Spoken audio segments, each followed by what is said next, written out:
आजचा अतिशय शुभ दिवस 23 जानेवारी हिंदू हृदय सम्राट शिवसेना प्रमुख माननीय बाळासाहेब ठाकरे साहेबांचा जन्मदिनांक, त्याच्यासोबतच नेताजी सुभाषचंद्र बोस साहेबांची ही जयंती, या शुभ दिवसाचं औचित्य साधून माननीय मुख्यमंत्री महोदय देवेंद्रजी फडणवीस साहेब, माननीय उपमुख्यमंत्री महोदय एकनाथजी शिंदे साहेब, माननीय अजितदादा पवार साहेबांच्या माध्यमातून, जलसंपदा मंत्री महोदयांच्या माध्यमातून आणि नाशिक प्रशासनाच्या वतीने आज नवकिरण एअर शो, आपल्या नाशिककरांच्या डोळ्याचं पारणं फेडणारा हा शो या ठिकाणी संपन्न झाला। मी भारत मातेच्या या सर्व पायलटांचं अभिनंदन करतो, त्यांना शुभेच्छा देतो। अतिशय चित्तथरारक, डोळ्याचे पारणे फेडणारे शो कसरती त्यांनी या ठिकाणी सादर केलेल्या आहेत। नाशिककरांनी सुद्धा अतिशय उत्स्फूर्तपणे या शोला प्रतिसाद दिलेला आहे। भारत मातेचा जय जयकार आजच्या या कार्यक्रमाच्या माध्यमातून झालेला आपण सगळ्यांनी बघितलेला आहे।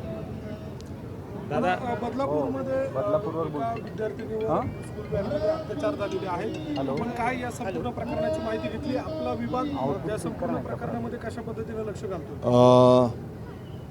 काल ही जी काही दुर्दैवी घटना झालेली आहे त्याची माहिती विभागाच्या वतीने घेण्यात आलेली आहे। ते जो काही नराधम आहे त्याला पोलिसांनी त्या ठिकाणी ताब्यात घेतलेला आहे आणि कठोरात कठोर कारवाई त्या ठिकाणी त्या नराधमावर केली जाईल। दादा, पण आता ही दुसरी घटना घडलेली आहे। खरं तर 1.5 वर्षापूर्वी देखील अशीच एक घटना घडलेली होती। वारंवार अशा घटना घडत आहे।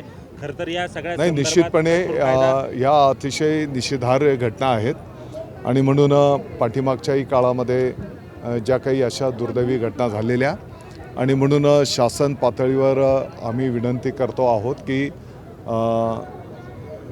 लहान बालकांच्या संदर्भामध्ये जर अशा दुर्दैवी घटना घडत असतील तर त्याला एक कायद्याच्याच माध्यमातून फास्ट ट्रॅकवर ही केस चालवली जावी आणि अशा नराधमांना फाशीची शिक्षा झाली पाहिजे। अशा प्रकारचं एक प्रारूप कायदाच त्या ठिकाणी झाला पाहिजे। अशा प्रकारची मागणी आम्ही माननीय मुख्यमंत्री महोदय, माननीय उपमुख्यमंत्री महोदयांच्याकडे करतो आहोत। दादा, स्कूल बसमध्ये हा प्रकार घडलेला आहे। मागच्या काळात देखील अत्याचार होत आहे। आपण शिक्षण विभागाचे आपलं खातं आपल्याकडे आहे।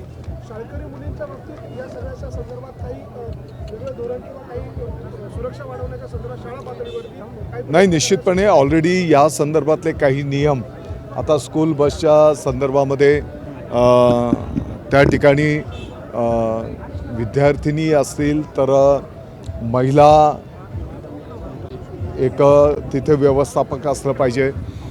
ते जे कोण वाहन चालक असतील त्यांचं संपूर्ण रेकॉर्ड पोलीस विभागाकडे असलं पाहिजे आणि आणखी याच्यामध्ये काही चांगल्या सूचना आपल्यासारख्यांच्याकडनं घेऊन त्यामध्ये आणखी कठोर नियम कसे करता येतील त्याचा विभाग गांभीर्याने विचार करेल। ही शाळाच अनधिकृत असल्याची माहिती समोर आलेली आहे। अतिशय गंभीर बाब आहे। काय आपण कारवाई करणार शाळेवर? काल ही घटना झाल्याच्या नंतर तात्काळ विभागाला त्या ठिकाणी सूचना करण्यात आलेली आहे। मला वाटतं की आज त्याचं संपूर्ण माहिती उपस्थित झाल्याच्या नंतर जर अशा काही गंभीर गोष्टी असतील तर आणखी कठोर कारवाई त्या ठिकाणी केली जाईल। दादा, भास्कर जाधव म्हणालेले आहेत की शिंदेंनी मुंबईसाठी ठाकरेंना पाठिंबा द्यावा, हीच खरी बाळासाहेबांना श्रद्धांजली असेल। भास्कर जाधव म्हणालेले आहेत की शिंदेंनी ठाकरेंना मुंबईसाठी पाठिंबा द्यावा, मुंबईच्या महापौरपदासाठी, हीच खरी बाळासाहेबांना श्रद्धांजली असेल। त्यांना माझं सांगणं राहील की खऱ्या अर्थाने हिंदू हृदय सम्राट शिवसेना प्रमुख माननीय बाळासाहेब ठाकरे साहेबांचा आज जन्मदिनांक आहे आणि अशा या शुभ दिवशी ज्यांनी शिवसेना प्रमुखांचे विचार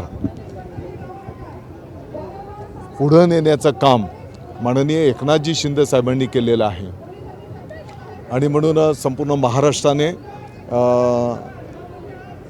त्याचं अनेकदा अनुभूती पण दिलेली आहे। मग विधानसभेच्या निवडणुकीच्या माध्यमातून असेल, पाठीमागच्या काळामध्ये झालेल्या नगरपालिकेच्या निवडणुकीच्या माध्यमातून असेल, आता महानगरपालिकेच्या निवडणुकीच्या माध्यमातून असेल, आणि म्हणून उलट त्यांनीच आता धनुष्यबाणाच्या शिवसेनेला पाठिंबा दिला पाहिजे. दादा नाशिकमध्ये भाजप सत्ता स्थापन करतोय. नाशिकमध्ये शिवसेनेला भाजपने बरोबर घ्यावं अशा प्रकारचा सूर शिवसेनेतला अर्थात आपल्या पक्षातला काही या संदर्भामध्ये माननीय मुख्यमंत्री महोदय, माननीय उपमुख्यमंत्री महोदय जे काही निर्णय करतील त्याप्रमाणे पुढे मार्गक्रमण केलं जाईल. ते बाकीचे रस्ते मग ब्लॉक होतील आपल्यावर.